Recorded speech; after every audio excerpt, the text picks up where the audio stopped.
Okay, let's start with this.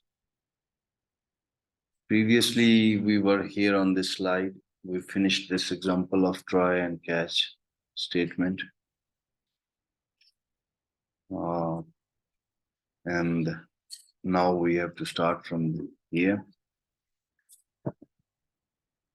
So this slide is giving you an idea that what are the common situations in which some specific Java exceptions are occurring. For example, here in this example, if this is a statement in your program that int a is equal to 50 divided by 0, then this is what you are dividing some number with the 0. So that is divided by 0 error in computers. So, and you already have seen, I think, here the same example in previous. And then, so we have a arithmetic exception. This slide is just giving you an idea. An arithmetic exception, anything which is for the division, multiplication, addition, subtraction, that would be in this category, arithmetic exception. And then we have the null pointer exception. Then we will see the number format exception. And then we will see the array index out of bound exception. So these are just example, not all. So for example, how the null pointer exception can occur in your program. For example, if you have some variable s and the value of that variable is null, which is a string, if this is the one statement, semicolon is there. And if the next statement is system.out.println s.length. So you are going to perform some operation, which is length, on this variable s, which is already null. So if a variable which is already null and you are going to perform some operation over it, then you will see this null pointer exception. So this null pointer exception will be thrown here at this statement because that variable is null and you are going to calculate its length, which is not possible. That is null because it is already mentioned here. So here you will have that null pointer exception. Similarly, now the in other case, when we will have the number format exception. So for example, here you have some variable s and you assigned some value abc, which is a string, into this variable s. And then in the next step, in the next statement, you have this integer I is equal to integer dot parseInt and then s. S is that variable. So integer dot parseInt do what? Integer dot parseInt does what? It converts the variable, whatever the value that variable has. This integer dot parseInt will convert that value into integer. Integer means numbers. So for example, here s is, what is the value in this s variable? That value is abc. ABC is a text, is a string. So now this parseInt method, which is already defined in Java, and it is available in that integer class. So integer dot parseInt. So you are going to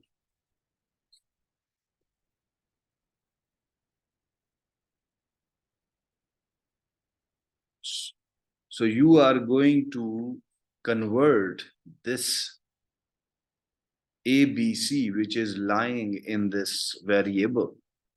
You are going to convert that ABC into integer. This is not possible because this is ABC, this is a string, and you cannot, and this method will not be able to convert that ABC into integers 1, 2, 3, or whatever.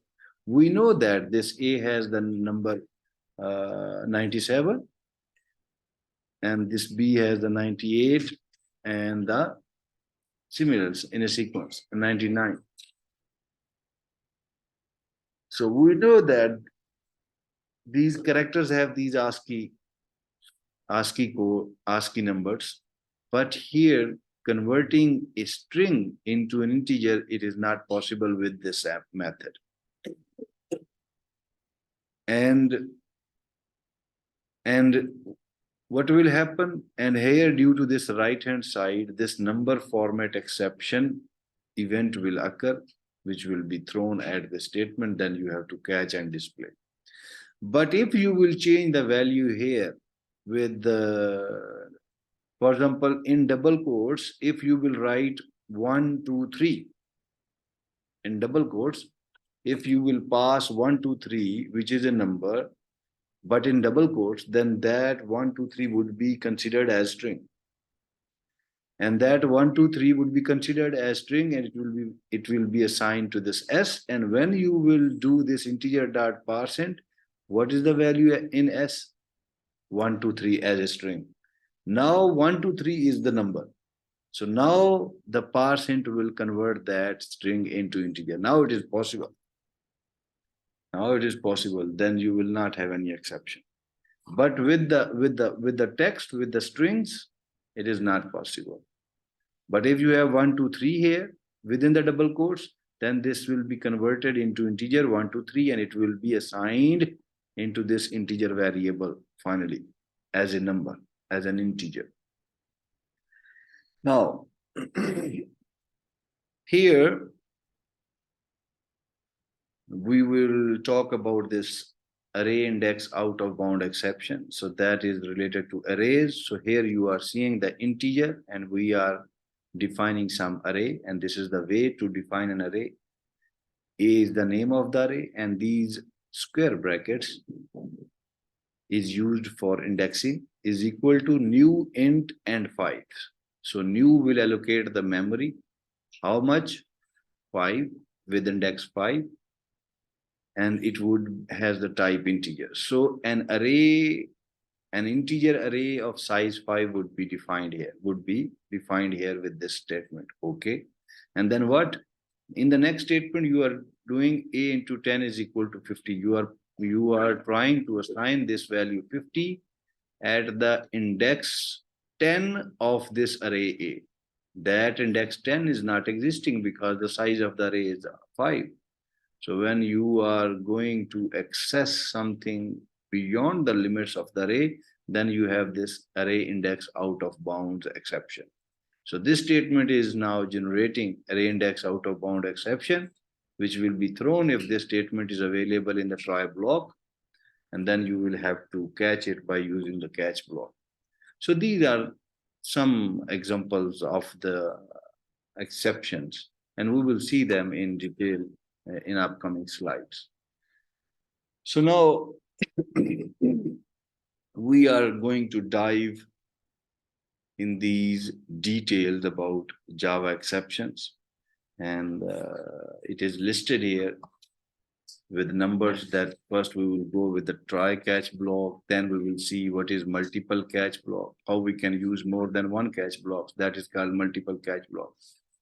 And then Java nested try. So nested, just like nested for loops, you have the try block, and then you can use another try block inside another try block. You will see that. Then we will see the finally block, the throw keyword, and how we can propagate the Java exceptions, the throws keyword, and then the difference between throw and throws, difference between final, finally, and finalize, and Java exception with method overriding. We will see some example of Java exception, but we will apply the method overriding, which we already did. And then finally, Java custom exception, how we can define our own exception with our own message. So we have arithmetic exception with divide by 0, but can we display our own messages? So that would be here. We will discuss it here in 11. So now we will see these one by one. And these are highlighted, the 6, 9, 10, 11 are highlighted in red because these are not actually these 5 things that I told you in the beginning, that if you will get knowledge about these 5 keywords, then you will be able to handle Java exception. That is true. But these things are something extra concepts. Okay, number one, Java try block, try catch block. Again, we already saw this try catch block, but again, we are going to see it. You know that try block is used to enclose the source code that will throw the exception, So this is what we already know from the previous lecture. If some source code or if some statement, if you have a doubt that will throw the exception, you have to put that statement in the try block. And then this try block you can use within the method. This is also a restriction. Either in the main method or in some other method, you have to write this try block within the method. For example, here you can see in this example, this is the try and starting bracket, ending bracket. So this is how you can use the try block. So this word and these curly brackets, starting and ending. So this concludes that this is a try block. And here you have to write the statements on which you have a doubt that they can throw an exception. And then you can use the catch block. A catch block is a method basically, but we are also saying it catch block because we are considering it with the try block. So that's why. So catch and then parenthesis. And in the parenthesis, what is the syntax? This is called syntax example, okay? Because you don't have the detail. You don't have the detail. We are just giving an idea that how you can write it in your source code. This is called syntax example. And here in the catch block, within the parentheses, you will pass some arguments. And what would be those arguments? First, you will give the name of the exception class. Name of the exception class, the classes that you have seen in the diagram in the hierarchies. This one, this first diagram, this one I am talking about. These are the different classes which are available, which you can mention there in the catch block.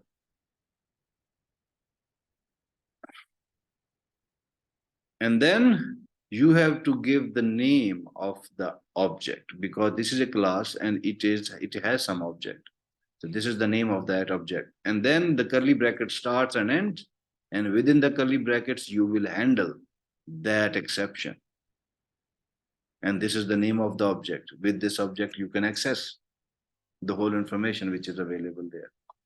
And then how you can use the finally block. So this is the try, starting, ending. And here finally is like you have to write the word finally and then the starting curly bracket and ending curly bracket. And there is no parenthesis like catch here, like catch here. So finally is like a try block. So finally is like a end here. And you know the definition of the finally. When you have the finally block and if you have some statements in it, either you will have exception in the try block or not. This finally block will execute when the control will come here after the try block. This will be executed on a compulsory basis, you can say. So after the try block, you can introduce the finally block. Now,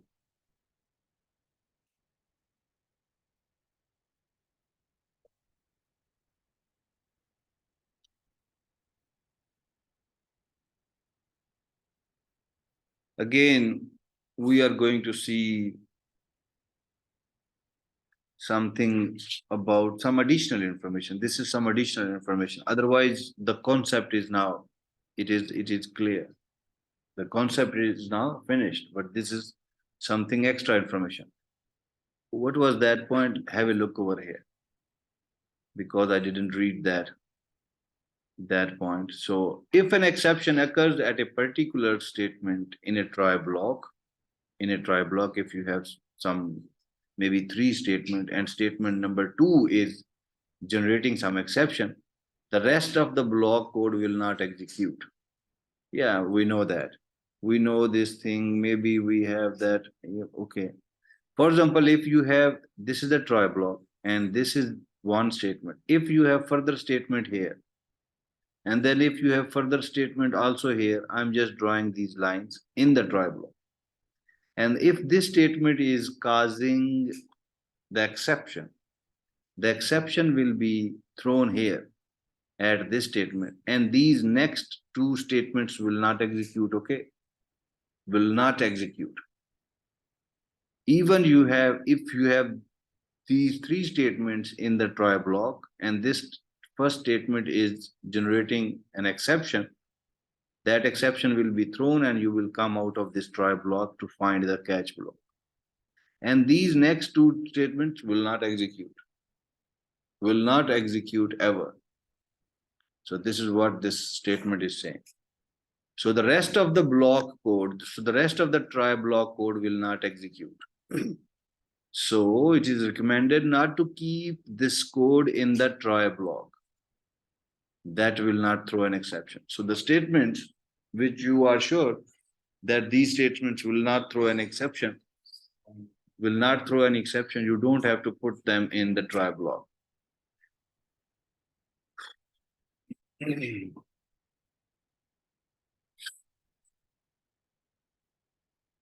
So now this is the catch block. So in the catch block, we know that I already told you, in the catch block, first you have to write the exception class. You have to write the name of that exception class, which you know that this is the exception which is thrown here in the try block. If arithmetic is thrown here in the try block, you have to write the name of that arithmetic exception here. If the null pointer exception is thrown here in the try block, you have to write the name of that null pointer exception class here. If similarly some other array index out of bound exception is thrown here, you have to write that name here. And then you can write any name for the object, which you can use here within the parentheses. This is what mentioned here. Catch block is used to handle the exception. So catch block is not for throwing an exception. It is used to catch the exception. It is used to catch the exception which was thrown by the try block. And it will handle the exception by introducing some statements in it. So catch block is used to handle the exception. By declaring the type of exception, first you have to write the type of the exception, which is the name of the class within the parameter. Within the parameter here, when you are writing the name of the class, this is what you are giving a type of this object here. Class name is the type of this object.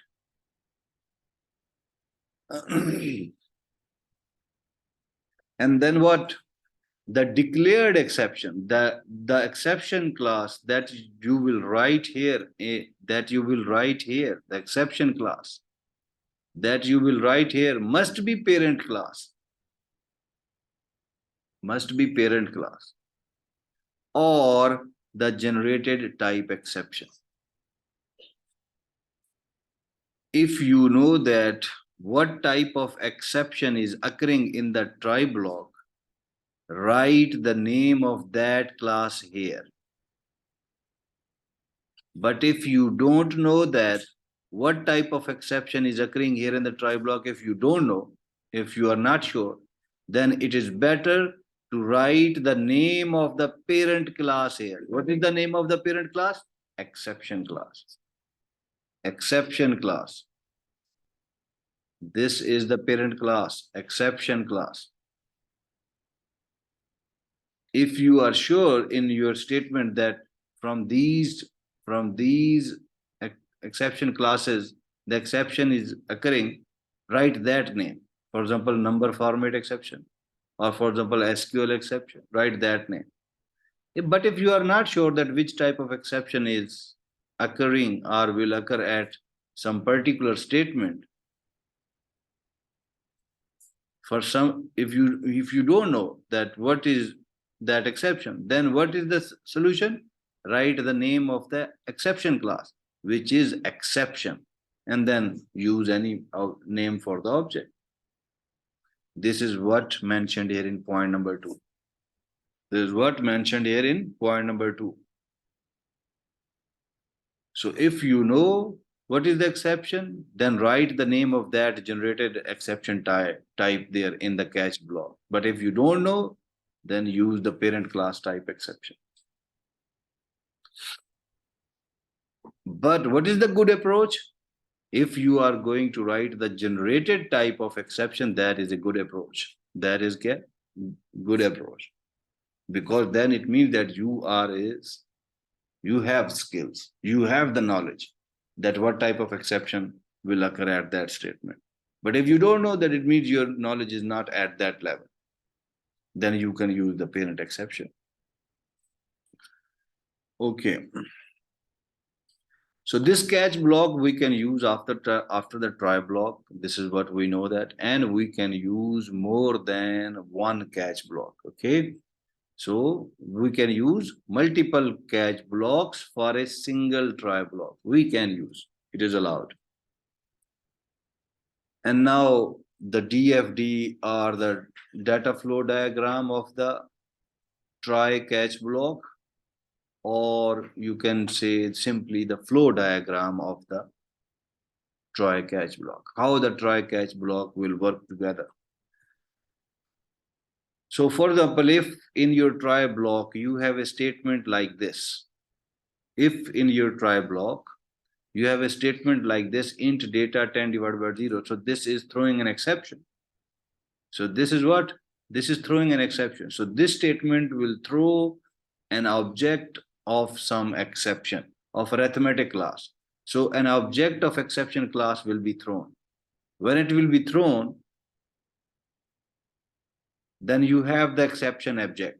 You have the exception object now. Now what? We are focusing on catch block, so that's why this diagram has more details about the catch block, not about the try block. About the try block, you already saw some diagram here. I don't know where it is. We already saw, I think.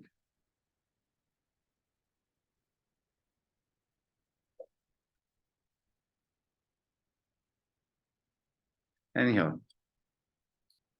So now from this statement, we have now an exception, an object for some exception is thrown.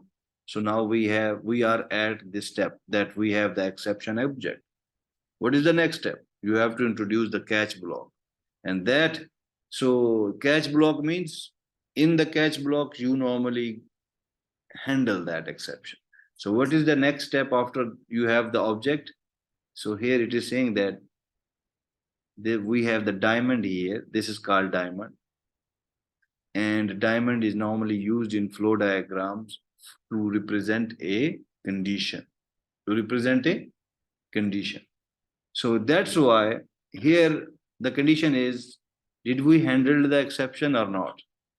Is handled or not? When you have the condition, then there are two possibilities, either yes or no. Either yes or no. So object is thrown by the statement which we have here, and that object is now, exception object is handled or not. If handled, then what? Then your rest of the code is executed. If handled, if it is yes, then after the catch block, you will have some statement. If that statement is rest of the code, that will be executed. It is written according to some program, maybe like that. Let's see. If this is a try catch block, so from this statement, exception is thrown, object is now thrown. So we have that object. So we have to come here. And in the catch block, now it is handled. It is handled or not? See, this is arithmetic and we have arithmetics. So we are catching that exception and we are handling and we are displaying it. So now it is handled. So after handling, what will happen? The next statement after the catch block, which is this one, rest of the code, this will be executed. So that diagram is showing something according to that simple program. And if you didn't handle the exception in your catch block, or your catch block is for some other exception,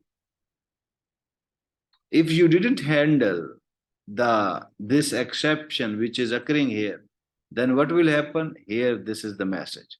If you didn't handle, no, then this will be happened by the JVM. JVM means Java Virtual Machine. So when you have the exception and you didn't handle that exception, your program will now terminate abnormally. The control will go to the JVM, and JVM will do what? First, JVM will display the exception message. If it is divide by 0, it will display divide by 0. If it is null pointer, it will display null pointer. And then prints the stack trace. And then prints the stack. So what is stack trace? For example, if I have some output here, so this divide by 0 is the exception description. And this java.lang.arithmetic exception, starting with main, this is the stack trace. This is called stack trace. So you can say this whole portion here is a stack trace, and after the colon, this portion here is called the exception description. Exception description, yes. In the catch, we see a expression E. You were not, it means that you were not in the previous lecture, okay? So this is the name of the object. You can write any name. For example, if you have a class student, for student class, you normally write in the main student S1. And that then S1 is an object which you can use to access the information of that class. So this is that object. So this is the name of that class, and this is the object. So with this object, you can access the information which was thrown from here in the try block, which you are using here. So it is a variable, you can say. The object is not there. Hmm? The object is not there. This is what you are doing. This is, you are declaring an object. And this arithmetic exception is a class available in Java. So this arithmetic exception is a class available in Java. This is what I explained here. So go and watch the video of the previous lecture. Okay. So these are the different classes. These are the different classes.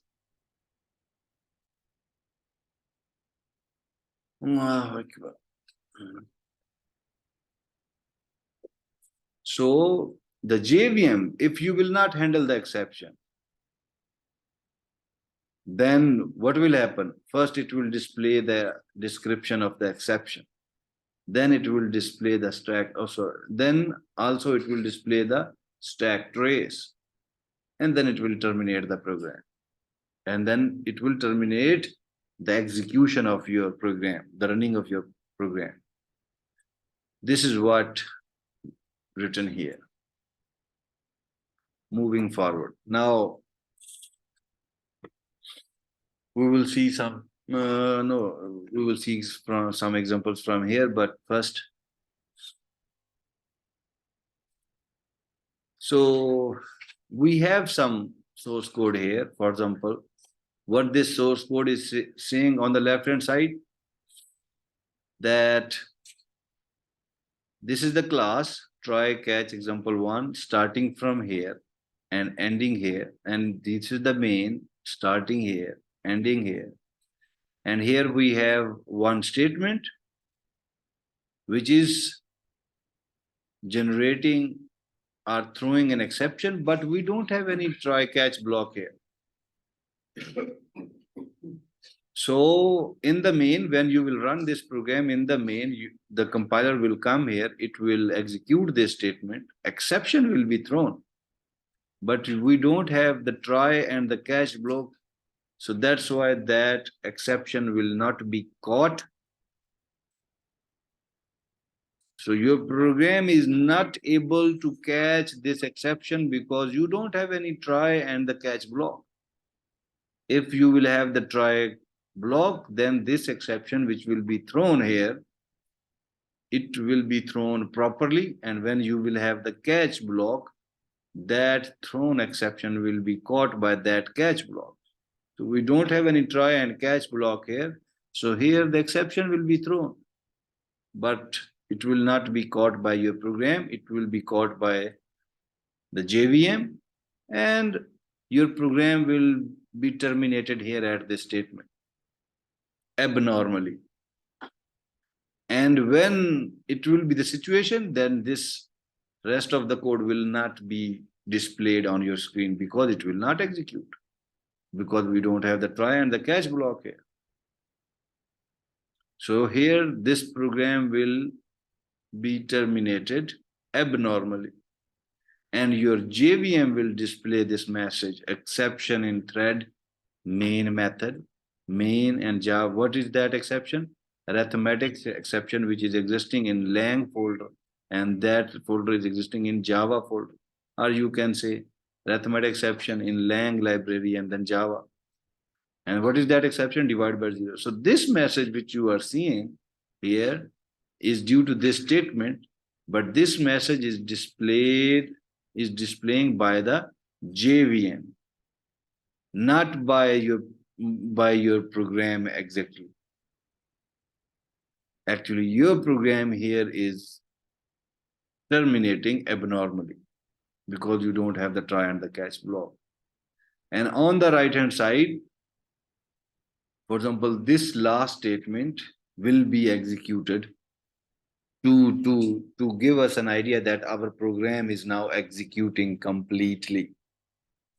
This small program is giving us an idea that here our program is not executing completely and it is terminating abnormally. But on the left hand side, let's see. So this is the class starting here, ending here. This is the main starting here, ending here. And in the main method, now we have the try block, and we are putting this statement here in this try block, int data 50 divided by 0. And this is something divided by 0. So divided by 0 is an exception. So when it is an exception, this statement will throw an exception and you will come out of this try block. And then you will see after the end of this try block, the control will come here after the ending bracket of this try block. And after the ending bracket, it will find the catch block with what type of arithmetic exception? Arithmetic. What type of exception? Arithmetic. So it will search for the catch block. So catch block with arithmetic exception is here. So that exception message which will be thrown here, it will be copied here into this object E. You can use any name here because it is the name for the object. You can use S1, S2, whatever it is. So that exception message which will be thrown here, it will be copied into this E. And this is the starting and the ending of this catch block. And then system.out.println E, you are printing that exception message. Whatever the details you have in this E, you are going to print that. And what is the details available in that object E? The things which are which were thrown here, and then it would be copied here. And what are those things? The exception description and the stack trace. So it will display what? It will display java.lang.arithmetic exception. Maybe like that, exception in thread main. Except you will have this in some compilers, you will have this message, or this is just a short message giving you an idea that java.lang.arithmetics. So this is the stack trace and this is the exception message divided by 0. So this line is displayed here due to this system.out.println. And then what? Now this is the only one statement. So now this catch block is ended. So now the control will come out after the ending bracket of this catch block. And then if you have some next statement, that will be executed. Otherwise, it is the end of your program, almost. So the next statement is system.out.println, rest of the code, which is you can see in the output. So it is executing. And then what? This is the end. Okay. After that, what is the next statement? This bracket. This is the bracket for the main. Okay, the main is now ended. And this is the end of the class. Okay, the class is ended. Class. And the control will come out after this program, or it will go to the editor, JVM. So if you will handle exception and if you will handle exception handling properly, then you can see the effect that your program is executing completely, or your program is terminating completely after the end of the program. But here our program is terminating in between without showing these, without executing these further statements. Now we have another example.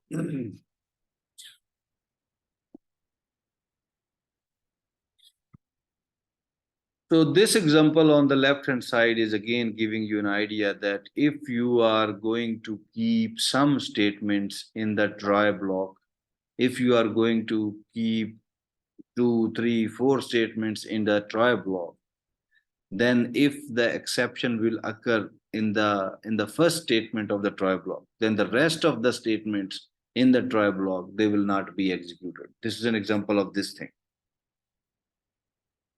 This is what I already told you.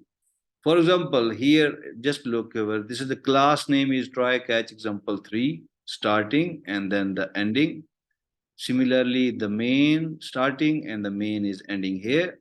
And then in the main, we have the try block starting from here and ending here.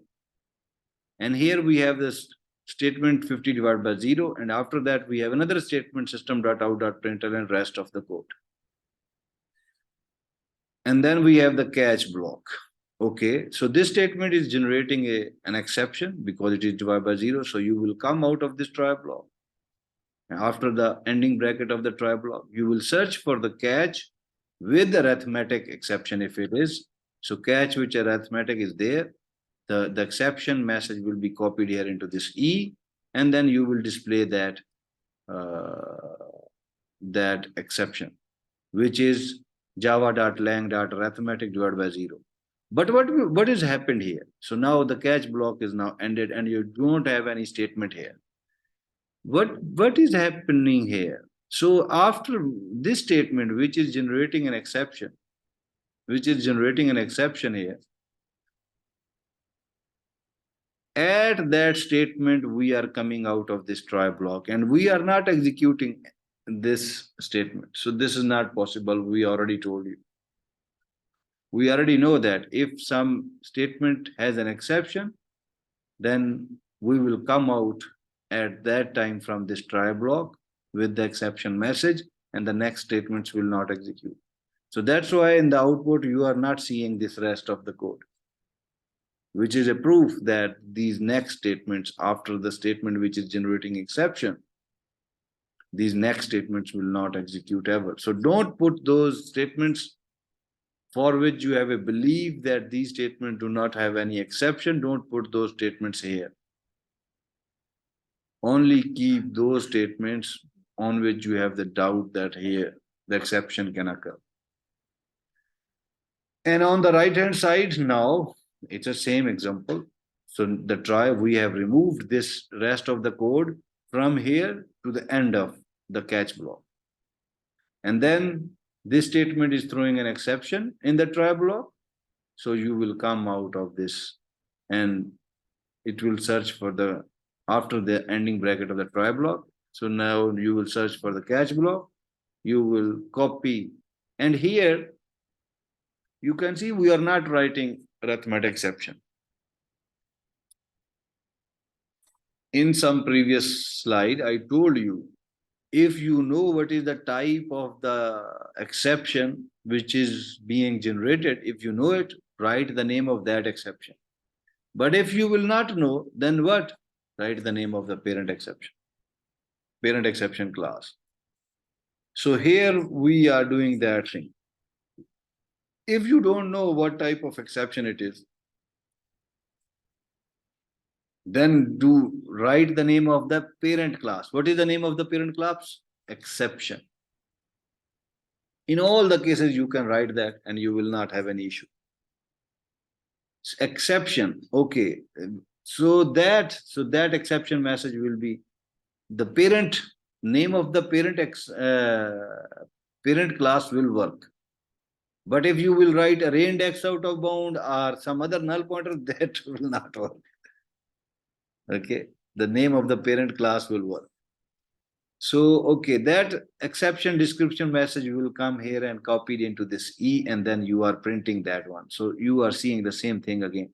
Java.lang that it is arithmetic exception and it is divided by 0. This line is due to this statement, system.out.println.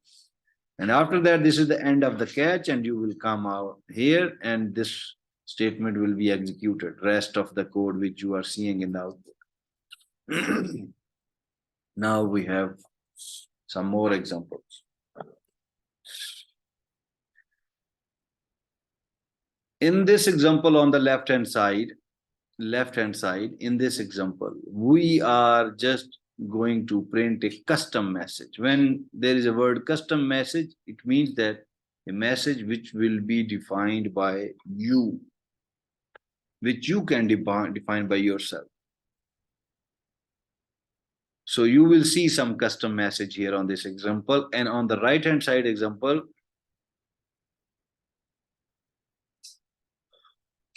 we have an exception. But in previous examples, we are just displaying the message of those exceptions. But here on the right-hand side, we are actually solving that exception message. We will see. So for example, we have now on the left-hand side, we are going to print our own message, not the message like that, not the message like that. Not the message like that. We are going to print our own message. So that's why we are calling it custom message. So here, try catch example 5. This is the name of the class. This is the starting. It is always better first to look over the structure of the program, how the things are available in the program. So this is the starting, this is the ending, this is the main method starting and ending. And then we have the try block, and then we have the catch block, starting from here, ending here. Alas. So now we will see.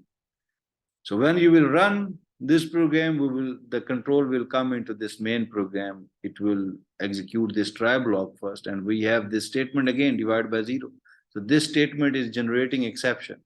So we will come out of this try block, and after the try block, we will search for the catch block. It is there.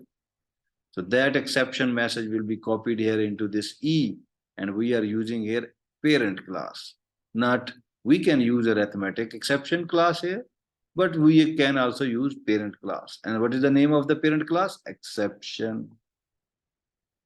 Okay, that error message will be copied here into this E. And then what? System.out.println. Here we are not printing E. We are giving our own message. So that's why it is called custom message, displaying the custom. This is the comment, displaying the custom message. So we are not printing this E here. We don't want. We want to print our own message. And that's why we are writing our own message, cannot divide by 0. So you can do that. You can do like that. So this is your custom message. So in this example, we have learned a new thing that we can also give our own messages. So this is not always true that you have to write this E or whatever the object of that class. You can do whatever you want to do. Here this space is available to you for your programming, and you can do whatever you want to do here. And then on the right-hand side, now we have the class try catch example starting and ending, the main starting and the ending. And then we have some variables. And then we have the try block, starting and ending, and the catch block. This is, and now we can see this program. So here we have when you will execute, the main method will execute, and here we are declaring some variables. I is equal to 50, so value of I is 50, the value of j is 0. So this is called initialization. So we have initialized these variables with the values. So this is called initialization. And then we have the data, int data. So this is not initialization. This is variable definition. In programming languages, when you are assigning a variable, a value for the first time in your program, that is called initialization. And when you are not giving any value, so this is called int data, so that is variable definition. Anyhow, so we have these variables I, j, and data. Then in the try block, we are doing what? We are doing data is equal to I divided by j. So I is what? I is 50, j is what? 0. So then it is again 50 divided by 0. It is again divided by 0 exception is occurring here. It is again, we are doing almost the same thing like here, but we are using variables here, not the values. So 50 divided by 0, this is a arithmetic exception. So it will be thrown here at this statement. Then what will happen? We will come out of this try block. And after this bracket, we will search for the catch block. Yes, catch is there with the parent class. Then can I use it? Yes. That exception message will be copied here into this E because it is the name of the parent class. Either we can use the name of the parent class or we can use the name of the generated exception class. So this is the parent class. Okay, no issue. So that message, arithmetic exception, whatever it is. What is that one? Java.lang.arithmetic exception divided by 0. That is in the E. But here we are doing something different. What we are doing, system.out.println, and then we are doing I has the value 50 divided by j. J has the value what? 0. So 0 plus 2. So 0 plus 2 is equal to. So now we are dividing 50 divided by 2. So we are resolving that issue which was here. So we have caught the exception, but we don't want to display that error because displaying that error is not actually resolving that error. So here we are resolving that error. We are updating the values. So you can write this statement again here. Data is equal to I. You can write the statement here first, and then you can write data is equal to. You can repeat this statement here. Data is equal to I divided by j. What will happen then? I divided by j plus 2, not divided by j. J plus 2. So then 50 will be divided by 2, and you will have the 25 answer in the data. And then you can write system.out.println data. That will be displayed in the output screen as your output. So this thing here, I is 50, j 0 plus 2, 2. So 50 divided by 2, you will have 25 here within these parentheses. That is now printed by this statement which you are seeing here. But you can also modify this program. You can use this statement here. First, before this system.out.println, data is equal to I divided by j plus 2.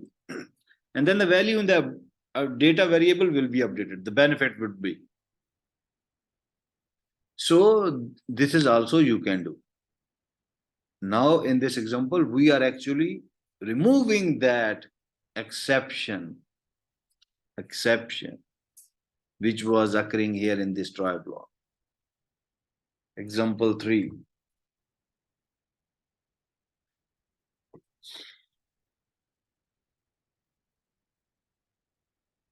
Take a break. and then we will start it again.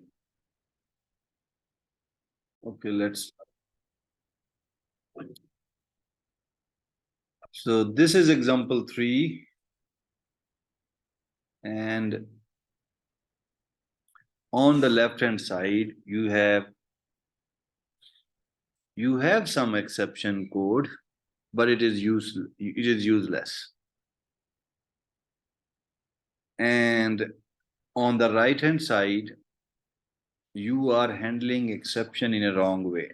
Let's see these examples. So for example, this is an example on the left hand side where you are using some exception.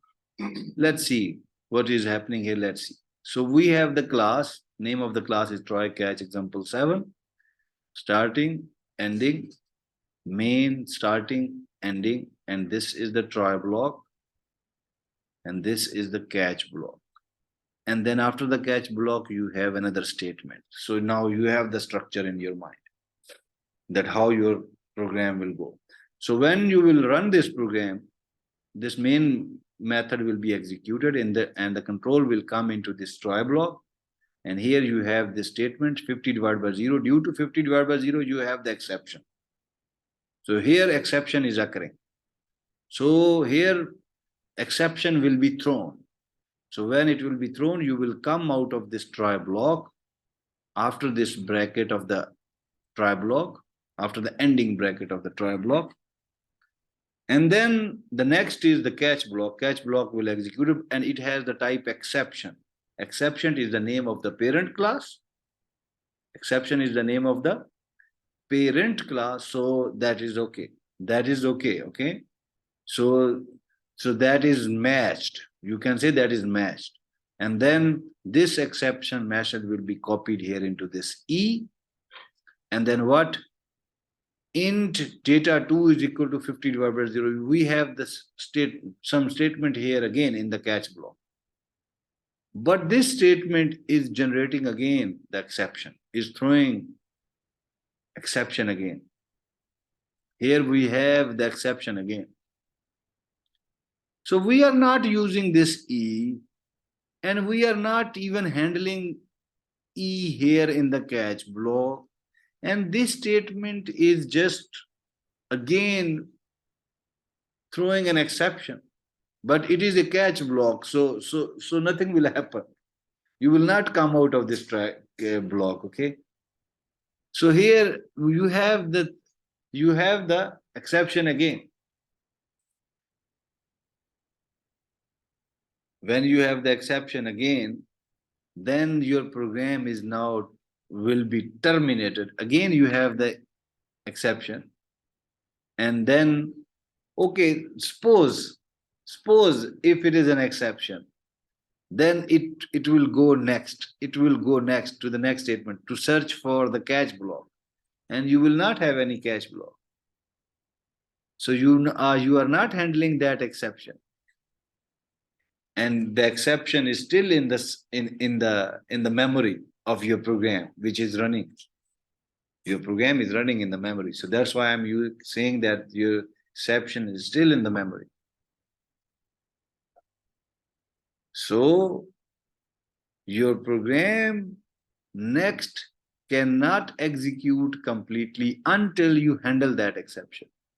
So in this case, your program will be terminated again abnormally, and the control will go to the JVM, and the JVM will display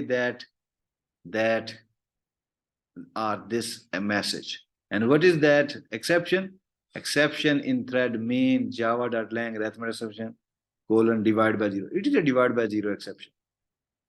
So this message which you are seeing here is due to this exception message, and not by this catch block. It is not displaying by the catch block. This message is displaying by the JVM. And your program is terminated abnormally. That's why you are not seeing this rest of the code as an output in this screen, because this program is terminating abnormally. And now, so that's why this code that you have int data 250, it is useless. Either use system.out.println and then E to display that except message, or handle that or resolve that issue. Write a useful source code here. This is not a useful source code. It is generating another exception and not doing anything useful. So that's why it is mentioned that it is a useless exception source code in the catch block here. And then we have another example. Starting, ending. This is the starting of the main, and this is the ending of the main. And here in the try block, you have the 50 divided by 0, which is throwing an exception. So you will come out of this try block. And here the catch is array index out of bound. Here we have the exception. What type of exception here we have? Arithmetic exception. But here we have array index out of bound. I told you. So either you can write arithmetic exception here, or you can write exception. And if you will write something else, that will not be accepted here. So array index out of bound is not matched here with this arithmetic exception. Is not matched, is not matching here. So that's why it will not be copied here into this object E. So this catch is irrelevant for this exception. So it will search another catch here after this catch block, but we don't have any catch block here further. But we don't have any catch block here further. So then what? Your exception is still in the memory. You didn't handle the exception yet. You have not handled the exception yet. Your exception is still occurring. You have not handled. When you will not handle the exception, what will happen? Your program will terminate abnormally. So as we don't have the relevant catch block here in this program, so now we are not handling that exception. When we are not handling that exception, yes. So for example, your the catch arrays index out of bound, etc. Then it will be terminated, right? Then Yeah. after terminating, you put down catch, maybe bucket expression. You will, yeah. If you have further catch here, then it is possible. But there is another rule, and I am coming to that rule slowly. Okay. So if you will write arithmetic here after the index out of bound, then it can be successful, it cannot. But I will let you know because there is a rule here. You have to write most specific exception classes first and most general exception classes after. For example, the parent class exception is a general class which can accept all type of exceptions. But arithmetic is specific, only accepts arithmetic exceptions. So you have to write specific exceptions first and general after. I will let you know when that thing will come. So I am coming to these different issues one by one. So here we have the arithmetic exception, but here in the catch block, that arithmetic is not matching with that array index out of bound. So this catch block will not execute. After that, it will search for the next catch block. But as we don't have any catch block, so what will happen? Our exception is still in the memory and we have not handled the exception yet. So then what? And the program is almost ended. Then what? Our program will be terminated abnormally. And the control will go to the JVM.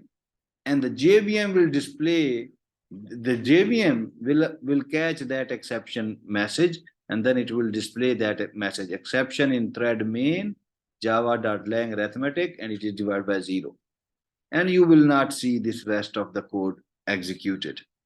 And you will not see here after that one because your program is not terminating successfully. It is terminating abnormally because you have not handled the exception here. Example 4. Here on the left hand side, we have the unchecked exceptions. And on the right hand side, we have a checked exception. And I told you what are the unchecked and what are the checked when we were discussing this diagram. I told you that these three are the checked exceptions. And I told you that these three plus these two, these are the unchecked exceptions. And checked are what? Which will be checked at compile time. Unchecked are what? Which will be checked at runtime. Just revision. But this is what we already discussed in previous lecture. So here, going with speed a little bit, starting, ending of the class, starting and ending of the main. So this is the try, and then we have the catch here, and then we have some statement here. Let's see what is happening here. So in the try block, we have an array with 4 elements. So the size of this array is 4 now. 0 to 3. Actually, if you will start from 0, then it would be from 0 to 3. Okay, but the size is 4. System.out.println an array into 10. So that is okay. There is no an issue with this statement. That is okay. Array with 4 elements are initialized here. And then system.out.println array into 10. So here we want to print the 10th element in array which is not existing. We have only 4 elements. So 10th element in array is not possible. So then what? You are trying to access an index of the array which is beyond the limit. So here you will have the array index out of bound exception that will be thrown. So you have throw exception here. What is that exception? Related to array. So that is array index out of bound exception. So you will come out here from the try block after this, the ending bracket of this try block. And you will search for the catch with the array index out of bound. Okay, that is matched. Message will be copied into E, which you are printing here, system.out.println. Okay. And then you will see java.lang.array index out of bound. That is by this system.out.println. And what is the index where it fails? That number, index is 10, colon 10. And then what? So now this catch block is ending and we have one statement ahead. So that will be rest of the code that will be executed and printed on the screen. And here your program is executing successfully. Okay, you don't have any error here. You don't have any termination. Abnormal termination is not here. And this array index out of bound is what type of exception? It is unchecked. It is unchecked. And on the right hand side, we are going to see the checked exception. And this is a program for filing. Okay. And here we are importing a class which is available in Java, and that is exception class, file not found exception, java.io.file not found exception. If we want to see exception related to file not found exception, then this is what you have to import. And here import java.io.printwriter. If you want to write something into a file that then you can use this class printwriter, and this is the way to import that class in your program. And then after that, you have the try catch example 10. This is the starting and the ending, and here the main starting and ending. And first, when you will execute this program, and here we are creating an object for that printwriter class. So printwriter PW. So printwriter is a class available already, built-in class of Java, already available in Java. And if it is a class, then there would be some fields, methods, etc., etc. So print writer is a class. So we are creating an object for that. We are not writing new printer. You can write. You will see that new on the next statement because you can divide that statement into two if you want. So this is the left-hand side of that one.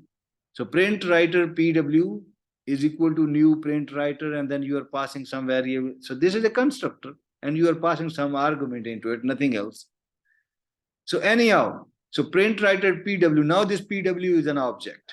And in the try block, this is the try block.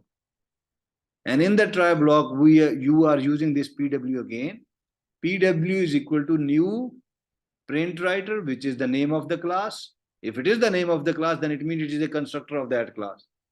So this is a constructor of that print writer. And in that, this constructor is taking some argument, which is a string. So double quotes jtp.txt. So this is the name of that file which is existing in your computer in parallel to your program. Where your program is existing, beside that, in the same folder, you have that file also existing, which is the name of that file is jtp.txt. That's why you don't have any path for that file. It is not from C:, folder fulan, then folder fulan, and then you have like that. It is not like that. So when you are writing the name of the file directly, it means it is residing in parallel to your program. For example, there is some folder and that program is existing in that folder. Beside that folder, you have that file in the same location. Anyhow, so now you are passing this file into the constructor of this print writer. This print writer will do what? It will open that file. It will open that file, and it will, after opening it, the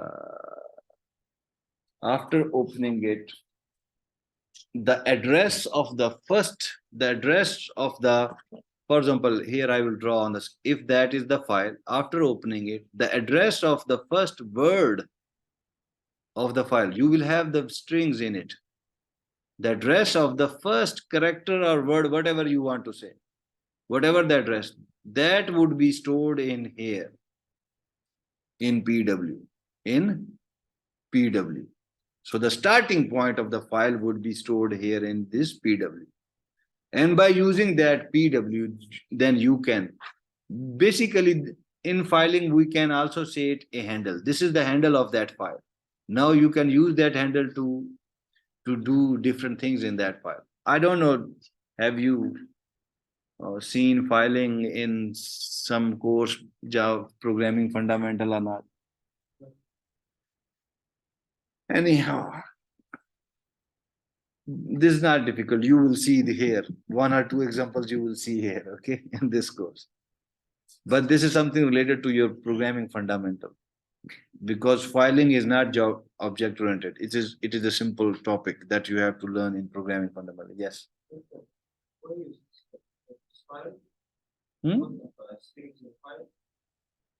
This string, what you are asking?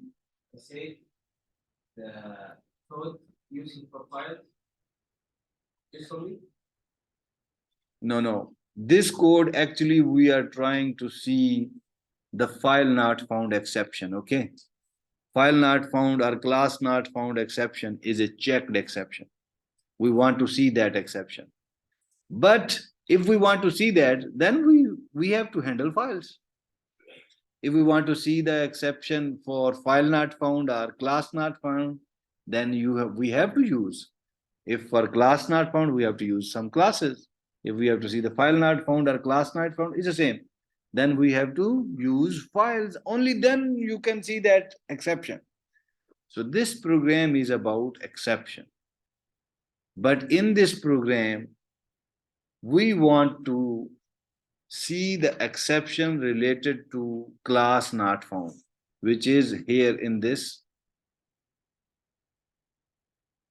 one, class not found exception, which is checked exception. We want to see that exception in our program.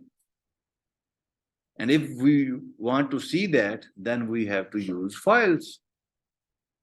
We have to use file. So that's why we are using the file here.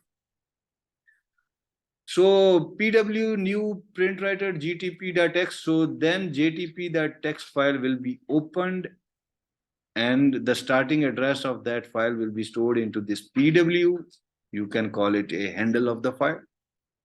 This is another name for that object, for this object PW. Another name, nothing else. And now in the print writer class, so this println is also available in that print writer class. So now you are using pw.println. So you are using the object and then you are calling a method available in that print writer class. So pw.println, and then within double quotes you are just giving some message saved. So that message saved will be printed into this file, not on the screen. Okay, that saved will be written into that file jtp.txt. That will be printed into that file jtp.txt, into the file, not on the black screen. Okay, which I am saying here, pw.println, and that saved. So this word saved will be written into this file. And then here it is the end of the file. If you have that file existing in your computer, then you will not have any error here. But suppose you are writing jtp.txt here, but you don't have that file there at that location. If the file will not open, but still then you will have something here. You will have that file not found message. So that exception will occur here. If that file is not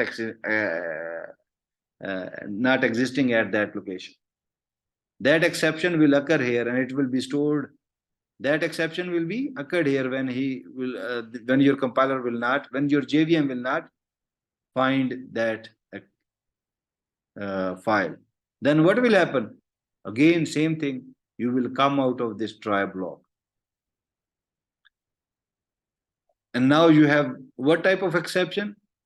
File not found or class not found. So then we will search for the catch. And here we are dealing with the file. So file not found exception is also a class. Class not found exception is also a class. It is not mentioned in that diagram. These are the two different things, but it is same thing. Okay, you can say class not found and file not found. File not found is the exception when you will handle filing. Class not found when you will not find the class like that. Anyhow, so that if you don't have that file there, the exception will be thrown and it will be file not found exception. When it is matched, the message will be copied here. That will be printed here. But here, exception is not occurring. So but if it will occur, then you will see the things like that. And after that, after printing it, you will see system.out.println file saved successfully finally, which you are seeing on the screen. So after looking at this output, you can imagine that there is no any exception which is being thrown here. If this file is not existing, then it can happen. Otherwise, in this program, there is no any exception which is occurring. So that's why try catch, it will be executed properly. This saved will be written into the file. And as there is no exception, so this catch block will not execute. And finally, this message will be executed and you can see that message in the output screen simply.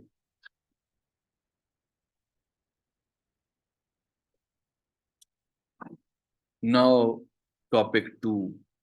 We have to go up to 12 or 14 topics. I think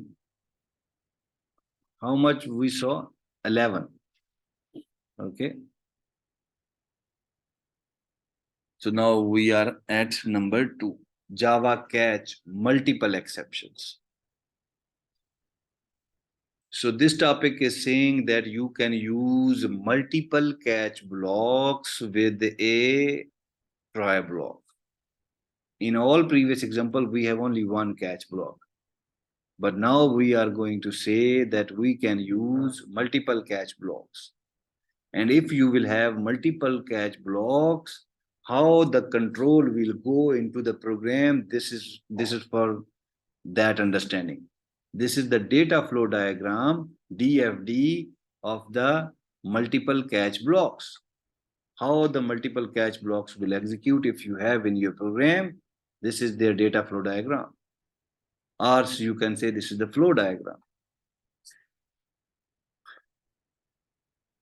So we know that a try block can be followed by one or more catch blocks. So you can introduce more than one catch blocks after a try block. And if you have more than one catch blocks, then each catch block will have different exception class. Each catch block will have different exception class or handler, you can say. And if you have more than one catch blocks, then at a time, only one catch block will be executed among them.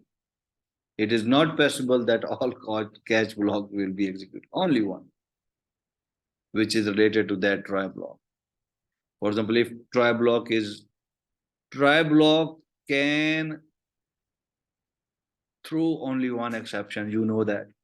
And if it can throw one exception, you only need one catch block to catch that. But if you have multiple catch blocks with the try block, then the rule is that only one catch block will be executed from those lists. If you have 3 or 4 with that try block. So at a time, only one exception occurs. So this is what we know from the try block. In the try block, only one exception occurs, and at a time, only one catch block is executed. And what is the rule now? All catch block must be ordered from most specific to most general. I told you that exception class, the word exception, if it is a class, then it can accept all type of exception. It can accept arithmetic, it can accept null pointer, it can accept array index, all, because it is a parent class. So this is a general class. This is a general surgeon, you can say. So this is a general class which can handle all type of exceptions. And what is specific?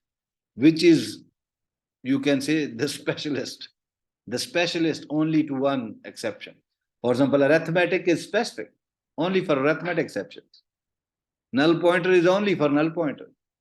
Array index is only for array index. So the rule is that you have to write these catch blocks from most specific to most general. So you have to write specific first and general at the end, maybe. And this is the flow diagram if you have multiple catch blocks in your program. For example, this brown box is saying that you are in the try block and you are executing the try block. And if you have the exception occurring here in the try block, then you will go here in that side. And if the exception is not occurring, then you will go here in that side. And here, this green box is saying find appropriate catch block to execute. If you have the exception after the try in the try block, then you will have that exception thrown by the try block, and you will come out of the try block, and then you will find the appropriate catch block. As we have multiple catch blocks, this is catch block for exception type 1, this is catch block for exception type 2, and so on. This is catch block for exception type n. We have n catch blocks, for example. So there's this, and when in the try block you have the exception, so then next step is you have to find the proper catch block from these all. and only one will execute, not all. So this is exception 1, this is exception 2, exception 3. I can go here if it is matched. If it is matched, I can go here. If it is matched, I can go here. Whatever will be matched, only that catch block. For example, if exception 2 is matching, then that will be matched and it will be executed. Only that block, not all others. And then it will go after that, it will go to the statement which is written out of the try catch block. So from if this catch block 1 is executing, then after executing, after handling that exception, you will again come to that statement. For example, rest of the code is written there. So all these are coming into that block. And if in the try block, if you don't have an exception, then you are coming directly after the try catch block. This is after the try catch block. Execute statement out of the try catch block. So after the try catch block, whatever the statement is, execute that one. So this is the flow diagram of the multiple catch block. And now you will see on the left hand side, you have the multiple catch blocks, but only, and maybe the first one is matching. First one is matching. And on the right hand side, first one is not, but the second catch is matching. So let's see. So class multiple catch block 1 starting, ending. Is it visible? Are you see to? Is it visible? Okay, that's good. And this is the starting of the main, and this is the ending of the main. And then here we have the try block, which is starting from here and ending here. And this is the catch block for arithmetic, starting, ending. And this is specific, okay? So that's why we are writing specific first. And then we are writing another catch block for array index out of bound. And then we are writing another catch block for the general class exception. And then we have this statement here, single statement, standalone, independent statement. And in that, when you will execute this, the control will come here and we will go into this try block. And here we have an array with size 5, which is declared or defined here. No any elements is given to it, but this is an array. New word will assign the memory to this array with the size of the array is 5. So its index would be from 0 to 4. And then in the next statement, so we are assigning some element a into 5 is equal to 30 divided by 0. We can assign elements only up to 4, okay, from 0 to 4. Anyhow, but this right hand side, 30 divided by 0 is also a thing which is not right, and it is causing an exception. It is throwing an exception. So this 30 divided by 0 is throwing an exception due to this right hand side. So what will happen? We will come out of this try block after the ending bracket of this try block. And this is what? Arithmetic. So we will search for the catch block with the arithmetic exception. So this is now catch and it is arithmetic. So now it is matching. So now it is matching. So that exception message will be copied here into this E, and then system.out.println and arithmetic exception occurs. This will be printed on the screen, which you are seeing in the output. So that exception which was occurring here now handled here. So the next catch block, it is not needed. It is not needed because we don't have any exception. So the control will be moved forward. So this array index not needed, exception not needed. So then what? The control will come here after the try catch blocks. After the control, this is the line. The control will come here, execute statement out of try catch block. will come here after this statement, which is system.out.println, and rest of the code is not connected with any catch or try block. It is independent state. So as the control will come here, the system.out.println and rest of the code, this statement will be executed, and you can see the output here on the screen. Now, here on the right hand side, this is the starting, ending, starting of the main, ending of the main. And here, this is the try block. Then you have one catch block, another catch block, another catch block, starting and ending. I am drawing this line from the beginning of that block to the ending of that block, okay? So that you will have the idea that one. And then this statement is independent. This is the structure of the program. And when you will execute, we will come into this try. This is simply an array of size 5. And then what? System.out.println and then a into 10. So this is now a into 10. You are trying to access the index 10 of the array, which is not existing. We have the size 5. We don't have the size 10. So you are trying to access something which is not existing in the array. So exception will occur. Exception will occur. What is the exception? It is related to array. So array index out of bound exception. What is the exception description? Array index out of bound. So that exception will be thrown. So we will come out of this try block after the ending bracket of this try. And then after that, we have that catch arithmetic exception. We have exception array index out of bound, and it is arithmetic. So it is not matched. So it will not be matched. So we will come out of this try catch block and we will come here. And then we have another catch. It will be matched again. So array index out of bound with that thrown. It is matched or not? It is matched. When it is matched, that exception message which was throwing from here, that will be copied into this E. And then what? System.out.println and array index out of bound occurs. So that will be displayed on the output screen. So now the exception which was occurring here is now handled here at second catch block. And we don't have any exception now. So then what? The control will come forward after this catch block, and we have another catch block, but we don't have any exception which we have to handle. So that is not needed. So control will go after this catch block.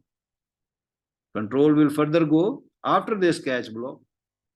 And we have this statement not connected with anything else. So that is a simple statement. So that will be, rest of the code will be printed on your output screen. Simple. And then your program will end the main, and then it will end the class or whatever. Yes. Here? Yes, you can. You can. It's the same.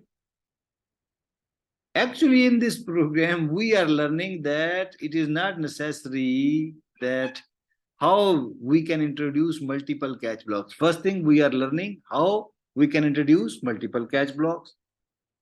And here in this program, we learned that sometime the first catch block will not be matched, and then the second catch block will be matched, and then it can be executed.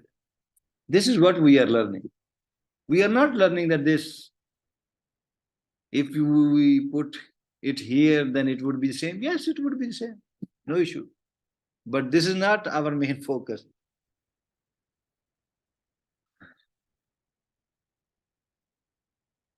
Okay. I will finish it with speed if you will give me these 10 minutes, because it is 49. Here on this left-hand side, some exception with null pointer exception is occurring, but we are not finding that null pointer, and something is happening here. So I'm going directly here.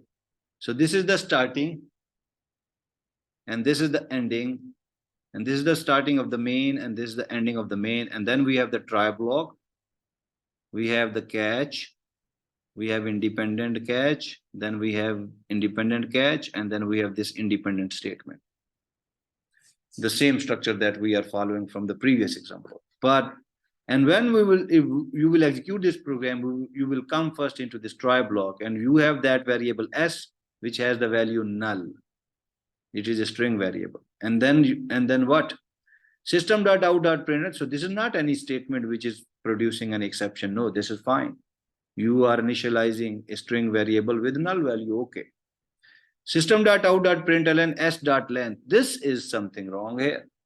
So s.length, you are going to do some operation with that null variable, null string. So s.length, length is some operation which you are going to calculate. You are going to calculate the length of that string s, which is null. If it would have some value, some string in it, you can write something within double quotes. You can write your name within double quotes here, and then you will not have any exception here. But here it is null, and we have learned from the previous slide that when you will do some operation with the null variable, then you will have that exception occurred. So here s.length is causing that exception, and null pointer exception will be thrown here from this try block. So you will come out of this try block. And after the catch block, you will find this catch block arithmetic, which is not matching with that one, So then what? You will come out after this catch block, array index out of bound, which is not matching. So then what? You will come out. And here, catch exception E.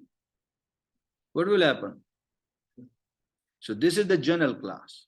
General class can accept all type of exceptions. So then what? That exception which was thrown from here, now it is accepted and it will be copied into this E. And then what? System.parent exception occurs, that will be printed. That message will be printed. And then after that catch block, you have this statement, which is independent, rest of the code, which will be printed on the screen. So this is the execution. And here you saw that this is arithmetic is the first. Whenever you will write, this is the order you have to follow. If you have that diagram in your mind, then you have that order but that diagram, I don't think so. That diagram is matter. If you have the arithmetic, you have to write arithmetic first. Diagram is not the order, okay? Sorry. Diagram is not the order, because there in the diagram, you have the arithmetic and other things at the end in that diagram.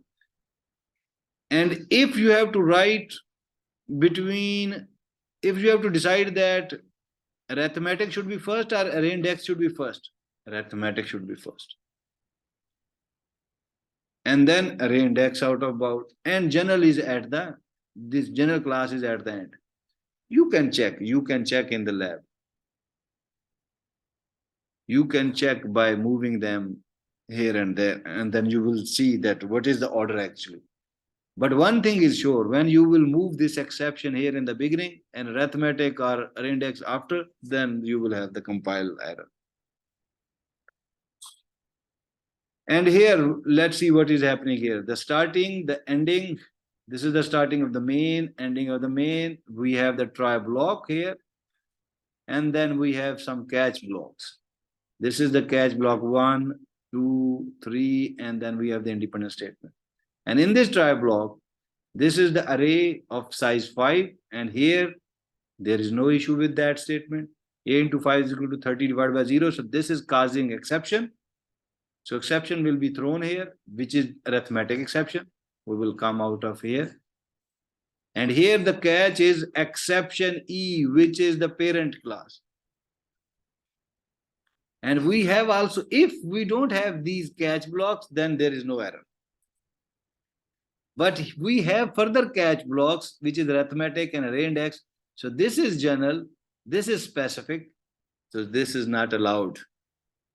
This is not allowed. The rule is you have to write specific first, general after. General after. But here you are writing general first and specific after. That is not allowed. So that's why you have that compile time error in this program. Or if you will remove these catch blocks, your error will be removed because you have only one. Or to make it correct, you can move this arithmetic first, array index second, and exception last, and then this statement, that error will be removed. Otherwise, it is an error. Otherwise, it is an error. Okay, I am now stopping here, and inshallah, next we will start from point number 3. Okay. Any question up to that point?